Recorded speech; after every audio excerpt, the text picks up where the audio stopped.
For those of you who don't know me, my name is Rick Brimacombe, and on behalf of the Minneapolis Club and my firm, Brimacombe and Associates, welcome to Club Entrepreneur. Katie over here to my left is a new addition to our group. Welcome, Katie. And I was talking to her before, and she asked how the group got started. And I said I started it back in 2007 with the idea in mind that folks could learn something over lunch, go back to their office, and do something different that day. So there's a lot of good content here at the Minneapolis Club, higher level content, say it's the CEO of 3M or the head of the local Federal Reserve or whatever, and that stuff's interesting and valuable. My idea was to provide you all with actionable content so that you could go back, do things different in your work life, home life, whatever. So that's the background to Club Entrepreneur. Before we get to today's panel on navigating the gig economy, and actually, before we get to that, I'm curious, who all considers themselves a gig economy worker? Wow. Wow, very impressive. So that's neat, and I'm glad that the topic resonated with you. As far as our sponsors go, Schwegman, Lundberg, Woosner is an intellectual property law firm. They've been a sponsor since the very first year, 2007. Olson Thielen CPAs is a full-service accounting firm. They've been a sponsor since 2009.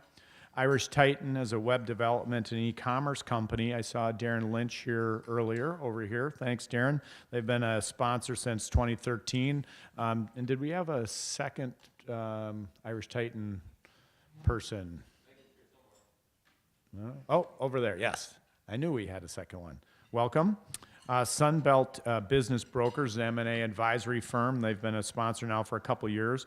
McLeod Holistic Marketing Agency. I have a couple of folks, or at least one from, two people I saw.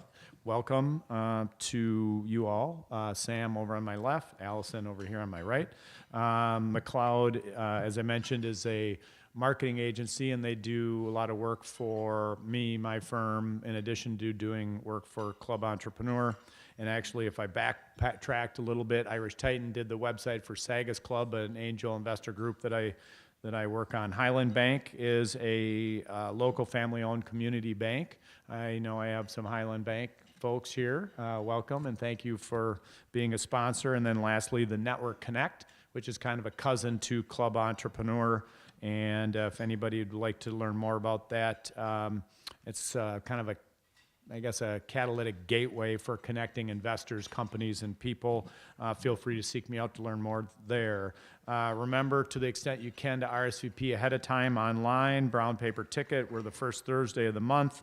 On the website, clube.com, you can sign up for the newsletter. LinkedIn group, which is Club Entrepreneur-Minneapolis. You can sign up there. There's about 2,500 people in that community. Meetup, and I know we have a new Meetup member over at this table over here. Welcome. Meetup has about 1,800 people, and then I also have an email distribution list. So if you want to give me your card, I can add you to that if you don't want to go to clube.com. So there's a variety of ways to get connected. As I mentioned, I do this alongside of the Minneapolis Club. They're a great sponsor, and I've been here from the very first meeting on. So if anybody'd like to learn about the Minneapolis Club, please let me know. In tandem with McLeod, Club Entrepreneur started Business of the Month to help our members expand their networks. We post the winners' businesses in the various social platforms that we have access to. I have a fishbowl that folks can put their card in afterwards if you'd like to be in the drawing for next month. Praxic is a business solutions company serving the augmented reality and virtual reality technology marketplace. They do custom development, the AR, VR world. They were here last month, and we drew their card out of the fishbowl, so we'll be promoting them to the Clubby universe in February. So if you'd like to be in the hopper for next month, put your stuff there. Last month, I was wearing purple. I kind of had the black going for this month. Last month I gave out a football. This month I'm just kind of have my tail between my legs and not really enjoying the Super Bowl experience. So I hope you all are enjoying it more than I am. I thought that was at least worth touching on. I also appreciate you coming downtown because I think a lot of people were a little scared away from downtown. And assuming you parked in the ramp, if you tell them you're at Club E, you get out safe and sound. However, you may have saw that they have posted higher rates for the Super Bowl events. So if you tell them that you're at Club E, you're good to go. Anyway, so you can digest your lunch more easily knowing you're not going to spend as much money on parking as you thought you might. You'll be all good there. Okay, there's a little sheet of paper on the table that has upcoming events. But quickly, if you're out raising money, the Network Connect has an event next Tuesday, February 6th, a reverse elevator pitch. February 13th in Club E Hudson, we're talking about mental health within the workplace. The title is Your Oxygen Mask First. February 13th in Hudson, if you're interested in that. February 21st in St. Paul, attracting your next best business hire. Chum Struve off to my right runs the St. Paul group. And then March 1st back here at Club E, Valuing Your Business, Know Why and How. So if you're interested in valuing your company. And last but not least, on the social front, Darren Lynch at Irish Titan has their annual client appreciation, have fun, start off the St. Patrick's Day holiday. So it's a week-long festival at Irish Titan. And so they start on March 8th and they go all the way into March 17th. Anyway, that's at the Cooper, and that's put on by Irish Titan. And if anybody would like to know more about that, we got, as I mentioned, a couple of folks from Irish Titan here. Please seek them out. Okay, today's panel, Navigating the Gig Economy. Brendan Schrader is the founder, CEO of Antenna. To my immediate left, Chad Ekes is founder, principal and founder at C Squared E. And then Manuel Khan is CEO of Field Nation. Give you a little background on them and this panel, and then I'll turn it over to them. Chad and I have known each other for a long time, 10, 12 years, something like that. And so our paths had been crossing a number of different times on various projects over the years. And we were talking about how things were changing in the workplace. And Chad's built his business on the gig economy. And I have a variety of different things going on in multiple revenue streams and kind of live that life too. So we were talking about how it was impacting our respective businesses. And Chad had the idea for this being the topic for today. So thank you, Chad, for doing that. And then Chad knows Brendan and Manuel. Brendan's business is built on the gig economy and sourcing people for projects, as is Manuel's. And he'll tell you about the technology platform and company that he runs and has raised a bunch of venture capital around. So with that is kind of a quick overview on how we got here today the folks that will be participating on our panel. Why don't we start to my immediate left here first with Brendan. And Brendan, spend maybe a minute to talk about yourself and your business. Yeah, great. Well, thanks for having me. I'm the founder and CEO of Antenna. We are a marketing consulting firm based here in Minneapolis. I say marketing consulting firm, but we've really built what I'd call a non-traditional consulting model. And what I mean by that is we've built a talent community of individuals that want to work squarely in the freelancing gig economy. And we mobilize those individuals for really in three separate ways. Project-based consulting, which is scoped, defined projects. Something called interim leadership, which is interim CMO, VP level type resources to come into a company and lead some change. Or in a staff augmentation capacity, where our consultants go inside corporations and embed themselves into teams. We only do this work in the marketing space, and again, our client base is really here in Minneapolis, although we have client projects sometimes at any given time in multiple cities, depending on what clients need.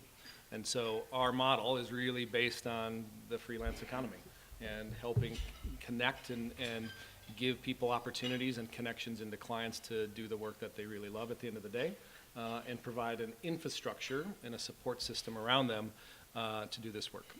We're about 10 years, a little over 10 years old, 11 years old, and in the last 5 years, we've been really focused on scaling and growing our model, especially as, which we'll talk about today, this freelance economy has really grown and changed in different ways. So. Great, thank you very much. Chad.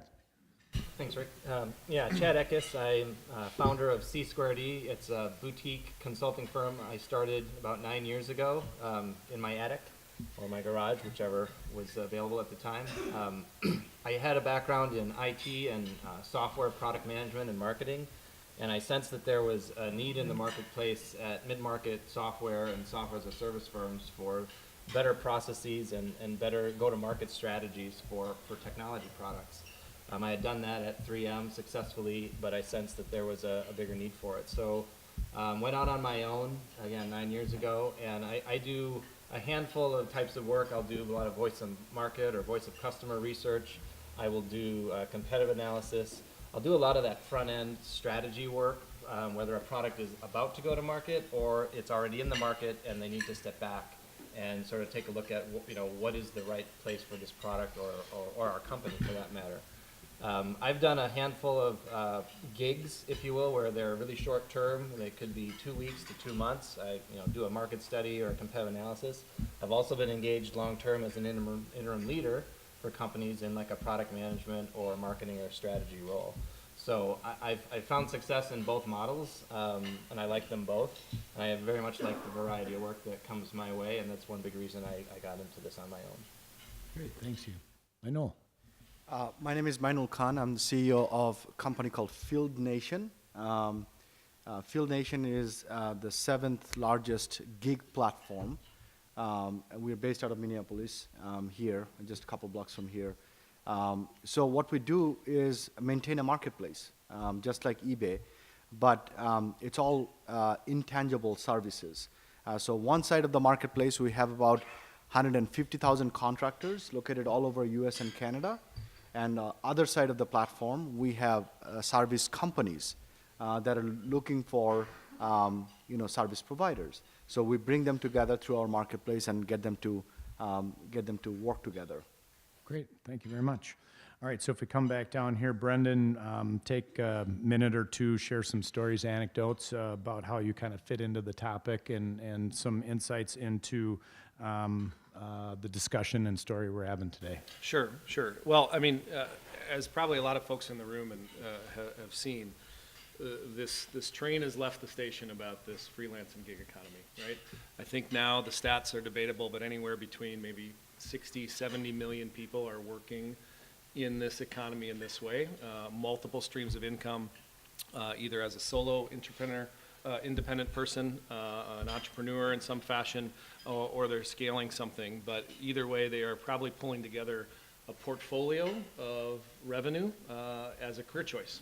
And I think the macro trend that all of us need to pay attention to is how work is changing and how you can access the right people at the right time to service your business, if that's a large corporate Fortune 100 company or if that's a small, nimble startup.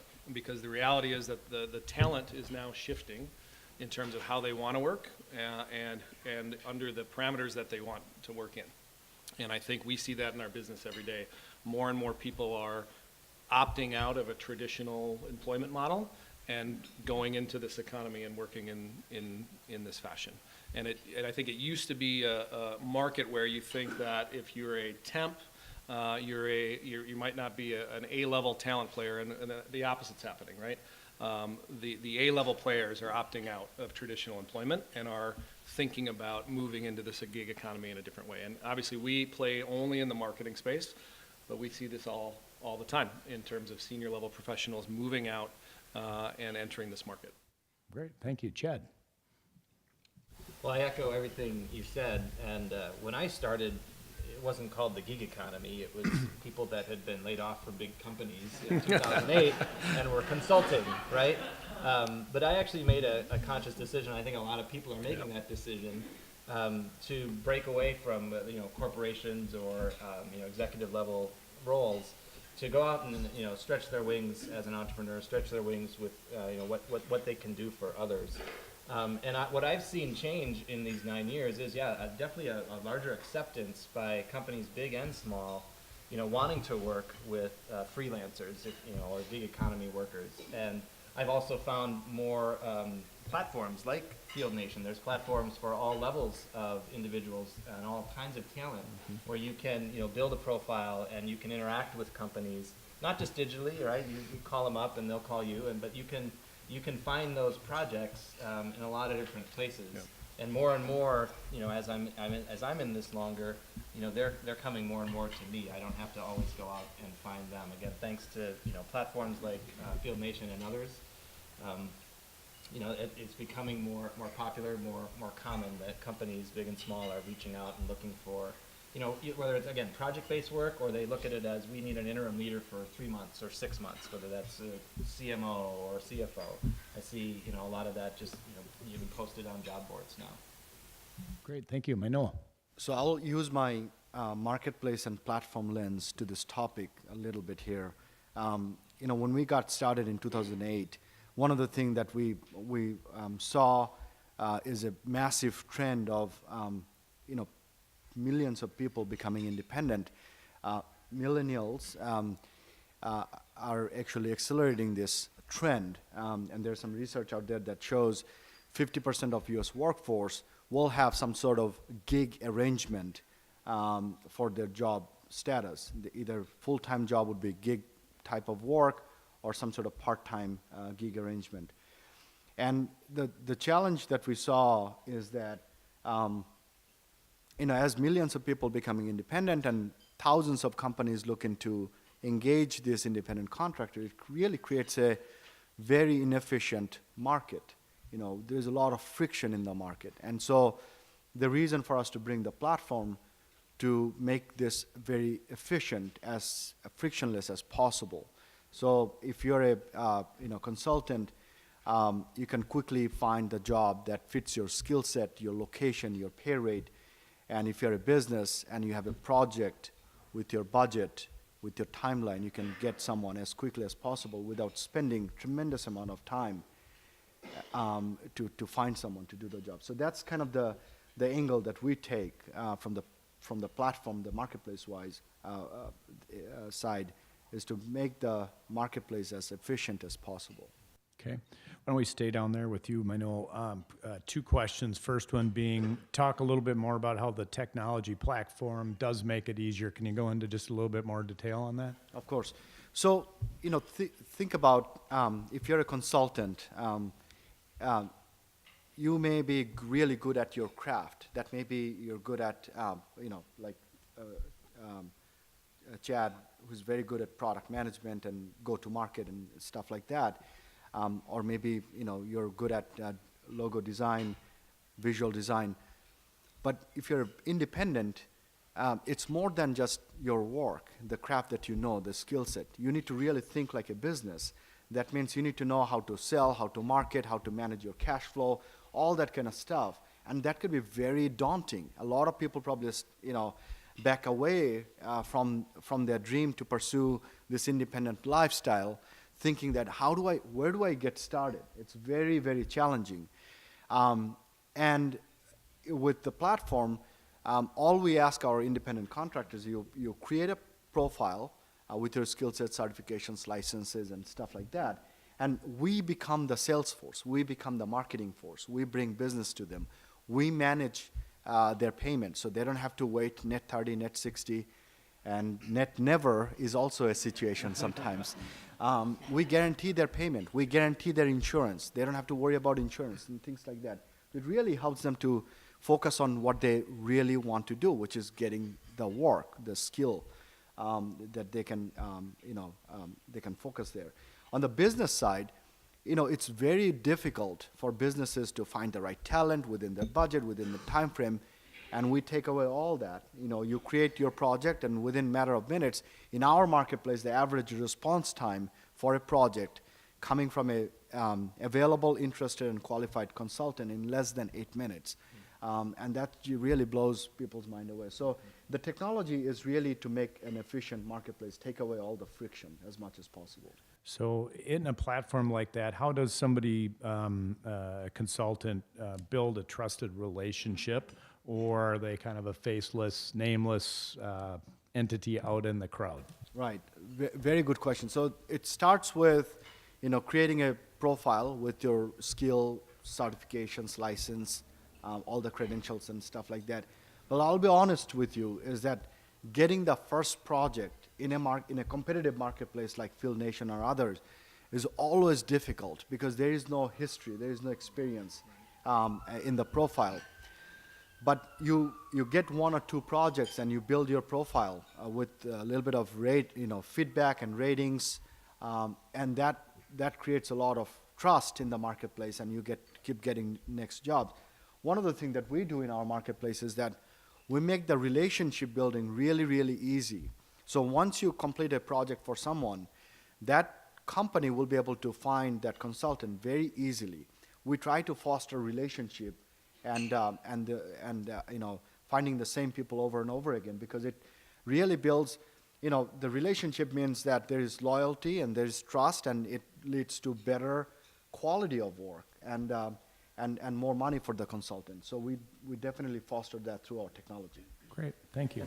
If I could just add something, Sure. I mean, I've seen other platforms that don't do that well at all. They don't foster that that relationship between the client and the consultant. They just look at it as a transaction, and then it's up again to that client to either hunt and peck for that consultant again, or go off looking for somebody new. So I think what you're doing there is really novel and smart and the right way to do it, because from the consultant side, it is also still kind of a faceless opportunity. You might get to talk to the client on the phone. You're obviously delivering work for them. In my case, it's spreadsheets, PowerPoints, market analysis, whatever it is. And I'm now connected to them on LinkedIn, but are they coming back to me that frequently? Honestly, they're not, right? Unfortunately, because I think these platforms don't enable that relationship to really, that spark to happen. So I think that's great what you're doing. So Chad, two questions for you. You're a freelancer, solopreneur. Talk a little bit about what you have found to be difficult in that role and also rewarding. Well, the rewarding part is, for me, it's having my own business, and I think that's what a lot of people go into this, wanting to have, and then when they succeed, they're really happy about that, right? It's something that I created on my own. My website, my marketing materials, my client base, how I pitch, the materials I have. It's a great feeling, right? And part of this was also inspired by my family. My dad was an entrepreneur. His dad was an entrepreneur. My wife's dad went out on his own. So I felt like this was a really part of a calling for me, and that's played out. It's been very rewarding. It's also rewarding to get the pat on the back from the client, right? I mean, I worked at big companies, Accenture, 3M. They recognize you, but boy, the recognition you get from a happy client it's much different, I think, much better. The difficult side, it's the juggling of all the tasks, and it's come up already on the panel. I've got to think about business development. Who's my next client? How do I get that next client? Bookkeeping, legal, finance, all those little things that just take up time in your day.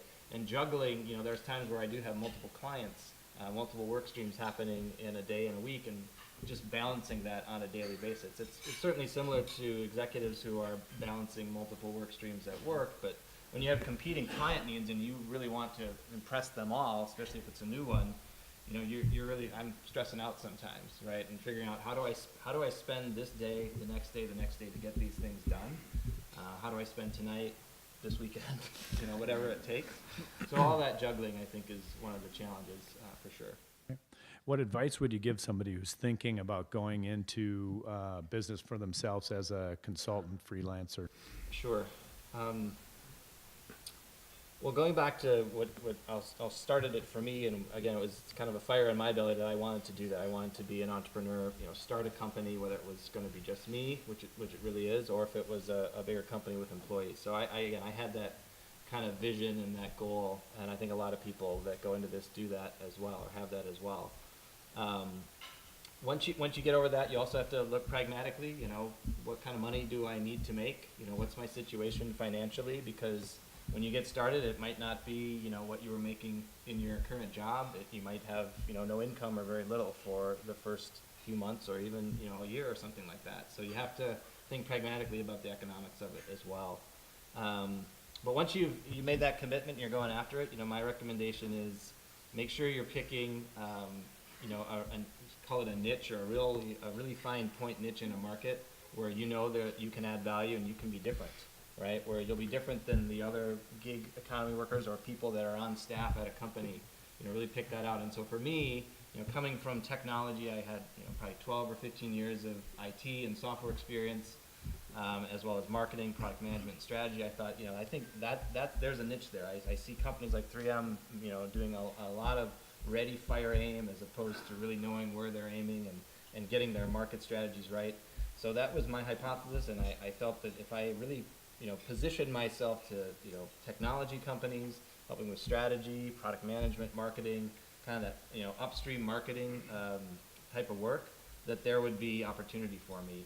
And what's also validating and rewarding from that other question is when I go out and talk to people for the first time that have never met me, and I tell them what I do, and they say, oh my gosh, there's such a need for that. That's really exciting, right? Like, okay, I've actually picked something that people need, and they'll probably pay me money for. So. Good, thank you. Brendan, how do businesses alter their talent strategy given what's going on in this gig economy and the number of freelancers that are out there? And you've figured out, obviously, a way to do that in your business and tap into that market. So how should other businesses alter what they're doing? I think you need to think about, if you look across your employee base and your business, what are the activities that need to be done by someone who has to work for the company or the firm, and what things might not need to be someone who has to be an employee, right? And do you have access to the right skill sets you need to take your business forward in the way that you want to? And do you need the same skill sets across that journey? So for example, if I'm launching a new product, do I need someone to come in like Chad to help me do that? But maybe for the long term, I should invest in an employee that can help me manage that over time. Maybe someone like Chad, the skill set between someone like Chad to come in and help you accelerate faster is very different than someone who might maintain that over time. So I think more and more businesses are thinking about, how do I access the right skill set quickly to allow me to move faster? And think about those tasks that you need to be done and those jobs that you need to be done, and what are the mix of employees needed and external resources that can help you do it faster now that this type of talent pool is available. Great, thank you. So if I'm a business and I'm thinking about bringing in an independent worker into the mix, what do I need to do to manage that? What do I need to do to accommodate them? What's the best way to have that work as seamless as possible? Sure. Great question. And I think a lot of clients that we see struggle with this if they've never worked with independents before, because once you find that person, which sometimes is the challenge if you're not working through a firm like ours or a technology platform, you're kind of relying on your network, right? And that can be incredibly inefficient in how you do that. So finding them is the first one. But once you get that person in, you cannot just stop and say, okay, now go solve the problem, right? There's a lot of work that has to be done to one, bring that person up to speed on your business and on the objectives of the plan that you want, and get them integrated into your business. You have to communicate to the people on the teams and the other stakeholders involved. A lot of times I see consultants come in, they're dropped in and say go to work, and no one has set up the relationships around them to help them succeed inside the organization. And so it takes longer, it fails, they don't get the traction they need. You also have to set expectations with the stakeholders around you, like, what is this person here to do?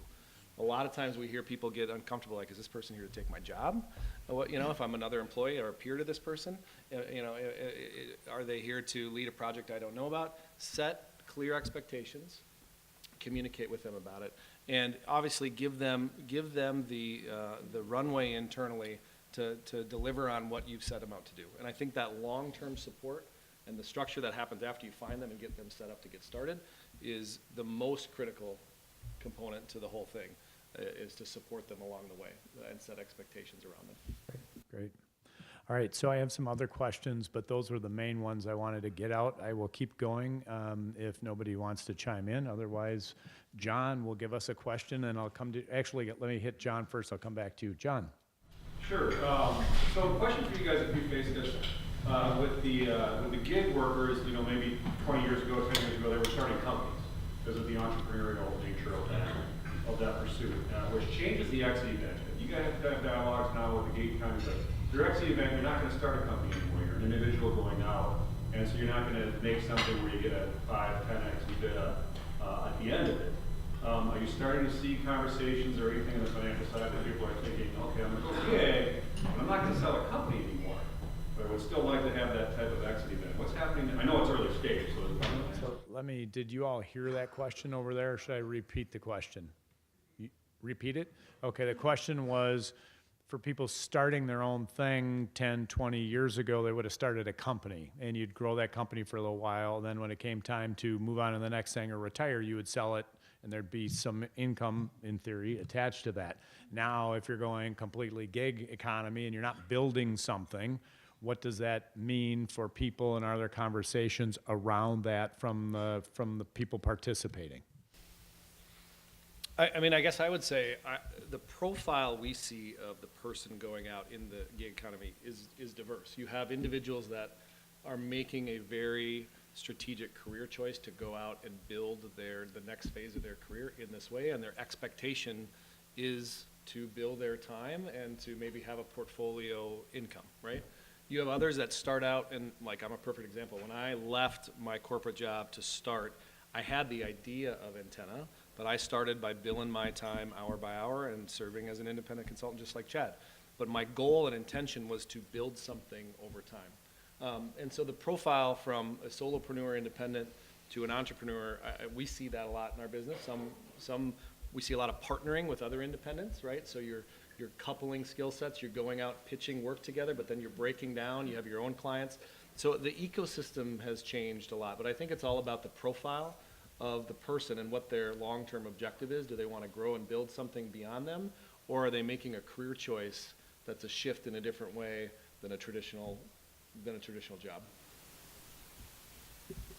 Yeah, I mean, I'd say the same thing. It's really, it comes from the individual. Are you looking to, you know, maybe it's empire building versus, you know, I just want to be out there adding value and have good work and good people to work with, right? For me, it was, more of the latter, honestly. I wasn't looking to, go out, start a business, bootstrap it, or raise money and bring on all of that, all those forces that go into that. And that's great for a lot of people. But, me personally, again, I kind of looked at myself in the mirror, and, family has a lot to do with that as well, who you live with and who you work for. And you say, this is what's best for me right now. Mm-hmm. And if it evolves, organically into something larger that you could actually, the asset value grows beyond just a single, entrepreneur business, then that's great. I'm not pushing it right now in this stage of my life. I understand that path. I've worked for companies that are on that path, so I know what it's like, and, it'll happen more naturally for me. I would agree with everything that these two guys said. The profiles are completely different. I don't see too many people that are doing this consulting or gig work thinking that I need to build a business. They're just happy to be solopreneurs, just focusing on what they do. And then you have entrepreneurs, they think building businesses. I did some consulting work just to pay for the my company as I was getting started. But I can tell you I never enjoyed that work. But I had to do it to pay the bill. But so the profile is very different. Okay, I had a question here. Yeah, I know you talked earlier about managing relationships. It was encouraging to hear that, but it's not just transactional. As the manager of the platform, can you talk a little bit more about how you make that more relational instead of transactional?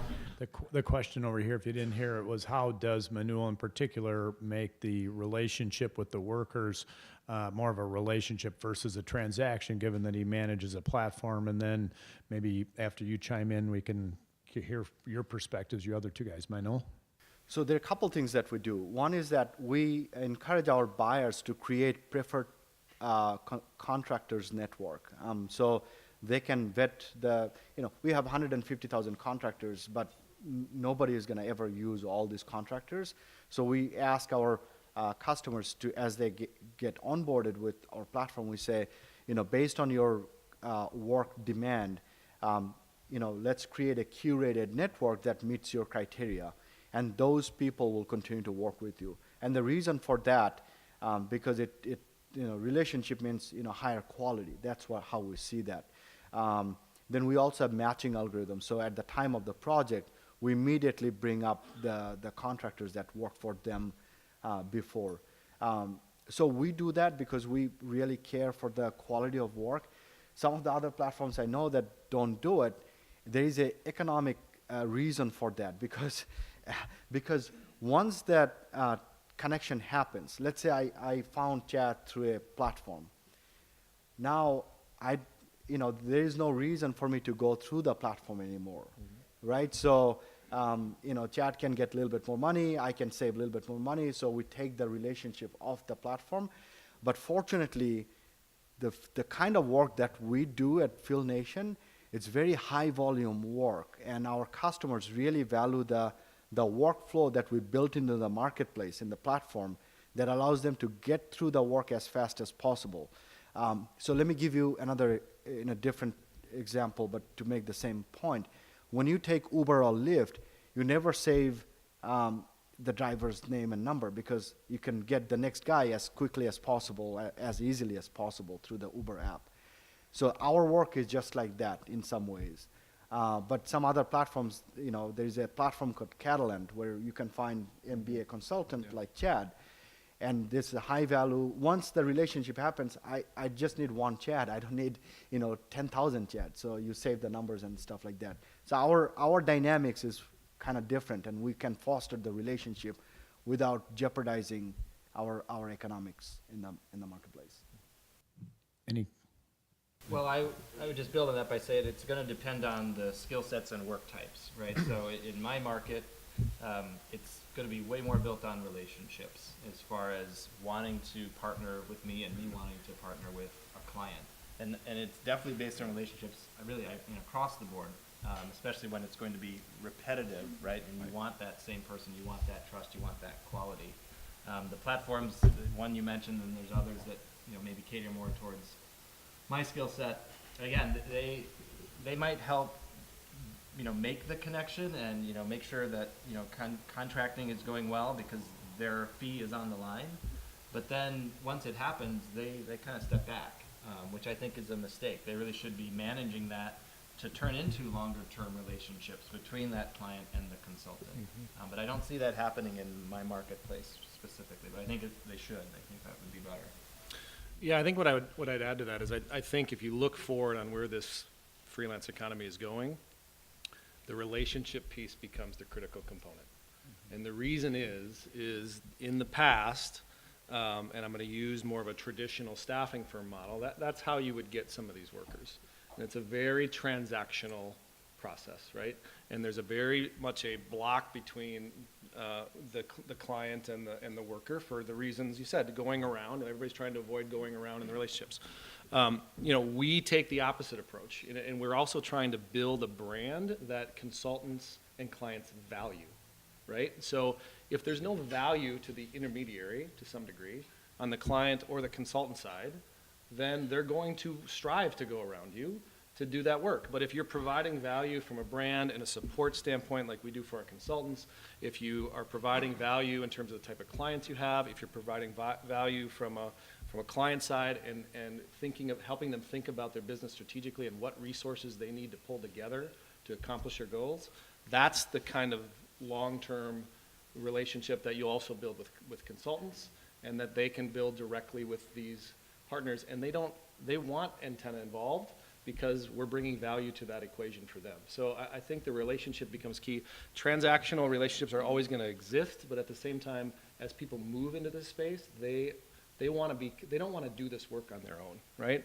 And I mean, there are a lot of Chads out there that do, but sometimes they want to be a really great marketer and not a salesperson all the time. And so again, back to the idea of the portfolio model. People like Chad might work directly. They might engage with a firm like ours. They might engage with a technology platform to think about that portfolio of work. But developing those relationships becomes key over time. And I just think that's the way of the future if this gig economy is going to really continue to take off. If I can just one quick thing on that. There is an emerging category of software called freelance management system that precisely does this. That, if you have consultant and contractors, you can manage them more effectively using the software. and you can keep use the same contractors over and over again. Let me, hold that thought for a second. I'll come back to you, Sue. I saw you first. I'd be curious to know, with the universe looking more and more like the gig economy is going to be here long term, what do you see or anticipate healthcare response to be? Because nobody getting individual insurance is going up, and all the bigger companies are dropping these people, and that can be cost prohibitive. So is there a clever solution in the works that will make this more doable going forward? Let me repeat it over here. So the question was, how does healthcare fit into this mix? And if big chunk of the workforce is doing stuff from a gig economy perspective, how do those folks get healthcare, and what do companies do to react to that? I'd just say at a macro level, there's a lot of things, healthcare being one of them, that have to change. We are way behind from a legal standpoint. The laws and governance and healthcare around how is not matched up yet to this economy and where it's going. So, and healthcare is a big one. For our firm and how we do run our business, we do work with independents, but we also, if people would like, we bring them on board as a W-2 employee so they can access those benefits and provide them for that. Because especially for folks that want longer term scenarios and projects and assignments, we give them the access to that. I don't really think there's a lot of creative things happening out there to give people some choice around how they do that, but I think until we start thinking at a macro level, and it's happening because the numbers are starting to push. And I think, for the first time in the presidential debate that happened between Trump and Clinton, the gig economy came up, right? That's never happened before. So it's getting some attention. It's just not at that critical mass where we're starting to make some of the changes at a macro level that I think need to happen. But healthcare is a very big issue in the equation for a lot of folks. Yeah, and sadly, it prohibits some people from pursuing their dream, right? Mm-hmm. Pursuing that independence or pursuing an idea because they feel shackled to the need of the employer's health plan, right? For those, I'm very fortunate where my wife and I are both in careers, and whether it's hers or mine, or we go to the individual market, we have options, and I think it's probably what the administration's trying to do is provide options, but again, it's like you said, it's behind. There aren't any great solutions. Yeah, I would agree with that. Healthcare needs to be portable, more affordable for the freelance contractors, but also the legal system have to change a lot too. I keep hearing a lot of companies are really worried about engaging freelancers, thinking about the employment law, situation, right? Mm-hmm. That hasn't changed ever. I think it's, in next 10, 12 years, it needs to evolve as well. The tax code and the employment law and all that stuff. Just as an example to that, for those of you that are out on your own and are interested in potentially doing so, there's an organization called the Freelancers Union. It's based out of New York. It's a nonprofit organization that has begun to pull these issues together, and they've developed a healthcare plan that people can adopt into, and they're not an employee of Freelancers Union, for example. I think it's kind of limited to New York, and I think they do expand it somehow, but I don't think you can get it if anywhere. But those are some of the innovations that are happening where, how do we pull together a plan that people can access even if you're not the employer? That's the one I've heard about that's gotten the most traction. All right, great. Deborah. One of the things that concerns me about what you're doing is that people, not everyone is like Chad, and it's Chad, right? And that I was a consultant for years and years and years, and then I owned 2 companies, and we had a number of employees. And I found that I had to train the employees that went out to work with our clients, because we had big clients and corporate clients. And the interaction between our employees and our clients was of great deal of concern to me. That not all of our employees, they were great at their jobs, but they weren't necessarily terrific with social skills. And they didn't have good customer service until I taught them how you need to be with clients. And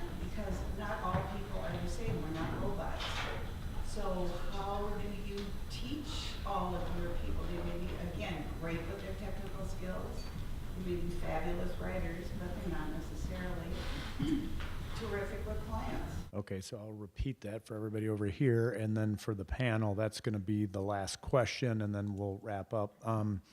The paraphrase the question was, in essence, a question about quality of the person that you've sourced through this gig economy and having them be out in the field, and in particular face-to-face stuff. So really the question is, how do you build quality and trust within a community of people that you source from the outside?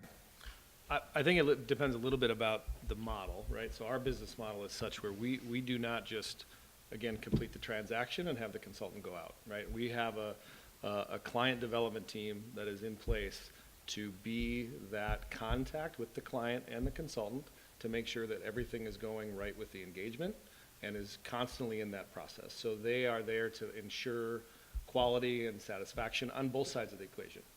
When a client, is not getting what they need, that's what that person's there to do and get that consultant back on track.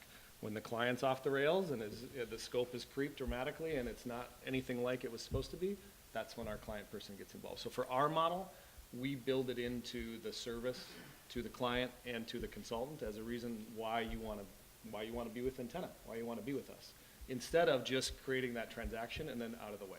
And that's kind of to my point earlier. Well, I think that's what's dying. There's going to always be a need for high volume transactional things to happen, but talent and clients are going to demand a higher level of service if they're going to manage more and more of these types of individuals or have them help on their businesses. Well, I mean, speaking from my point of view as the provider or the consultant, I offer up to my potential new clients, references and copies of past work I've done and everything I can do to build that trust and to show them that there's quality, right?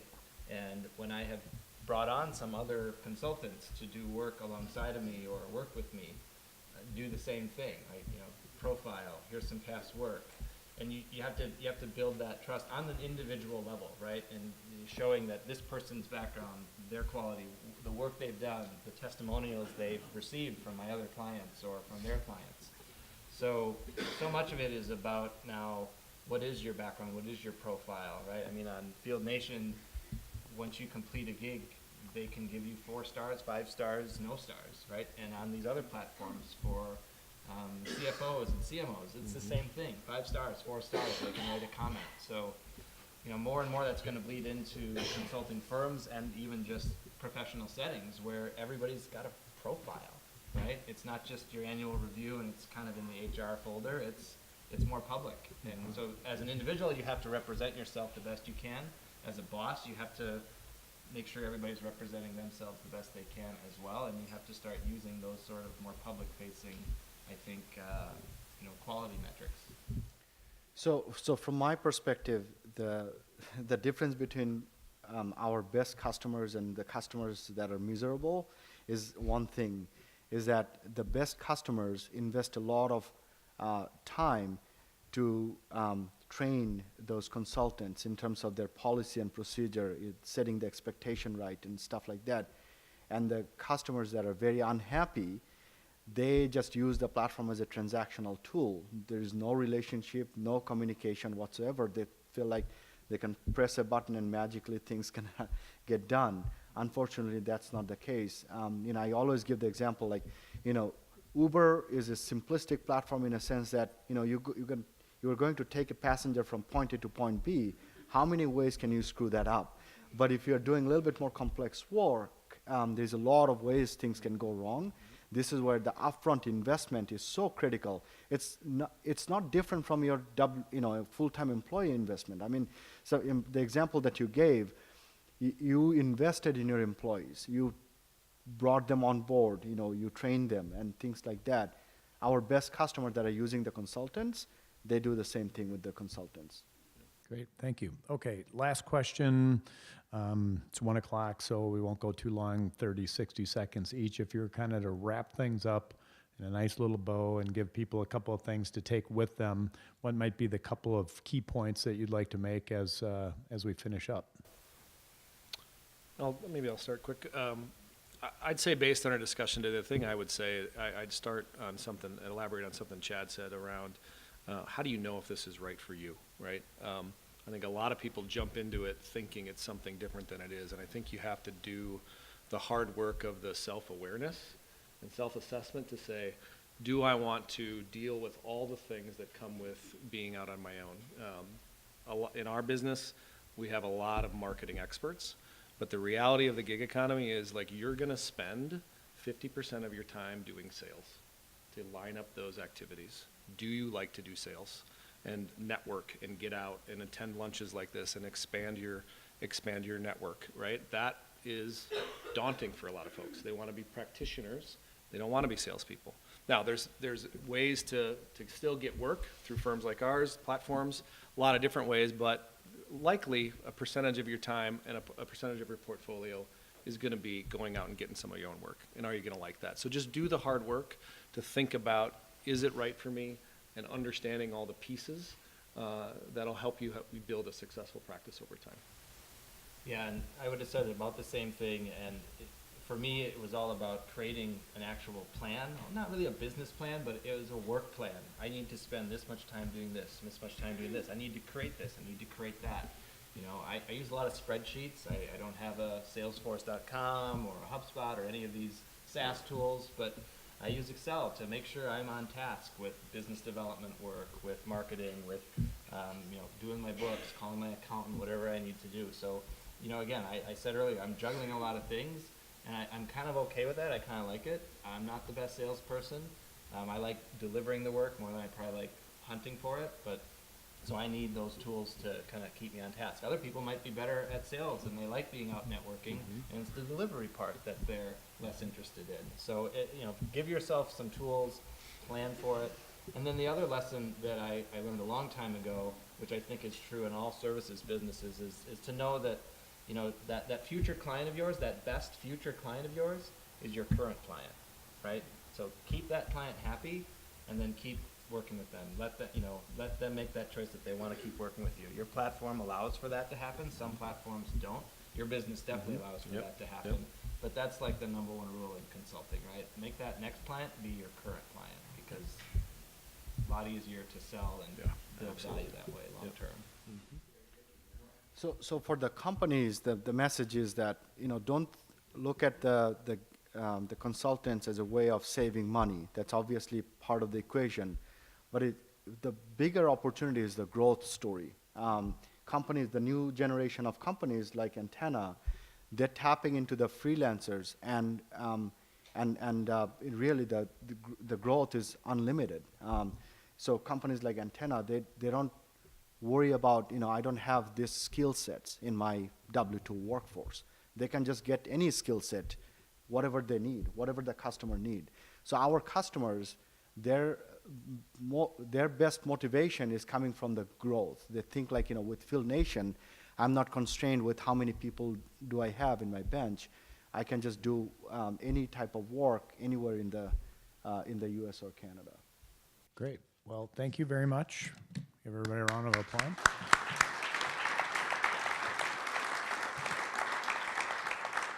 And the future events, you can go to clubby.com to learn more about, or ask me.